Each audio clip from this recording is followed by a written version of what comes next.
थमुनी जननी जंत्रणा ता उपरे पुणी दाऊ साधुची लगाण वर्षा रास्ता नथिबारु जीवन को पानी छड़ाई खटियारे बुहा होई उछुळा नई पार हेले गर्भवती।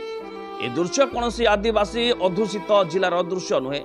ए दृश्य हेउची ढेंकानाल जिला कामाख्या नगर ब्लॉक करडाबुणी गाँव हरिहर दासदांक स्त्री विजय हास्ता गर्भ जंत्रणा हेबारु बुद्धि न पाई परिवार लोके विजय हास्दा को खटियारे बही नई पार करी कामाख्या नगर डाक्तरखाना को नहीं जाइथिले।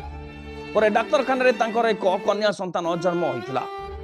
उभय राज्य और केंद्र सरकार महिला सशक्तिकरण नारे विभिन्न स्लोगान दे विकासर डिंडिम पिटुथिबा बेले सरकार को सबु योजना जेमिति एठारे फेल मारिछि। ग्रामांचल रास्ता निर्माण करने निमंते सरकार कोटी कोटी टंका विभिन्न योजनार व्यवहार करुथिबा बेले आज पर्यंत ग्रामांचल रे विकास अपहंच होई रहिछि ताहा ए चित्ररू स्पष्ट होई पड़िछि। केवल वर्षा हेले जे करडाबणी गाँव एभली स्थिति ताहा नुहे। ए स्थिति सबुदिनर गाँ को भल रास्ताटीए नथिबारु बड़ गाड़ी तो दूरर कथा यातायात पाई भी अपहंच होई पड़े गाँ। जे कारणरू प्रतिदिन नाही नथिबा असुविधार सम्मुखीन हेउछन्ति गाँ लोके। आउ असराए वर्षा हेले तो कथा सरिला। सरकार को अनेक गुहारी परे भी गाँ को खंडे भल रास्ता होई पारि नथिबा गाँ लोके अभियोग करिसंति। Bureau report Odia news today.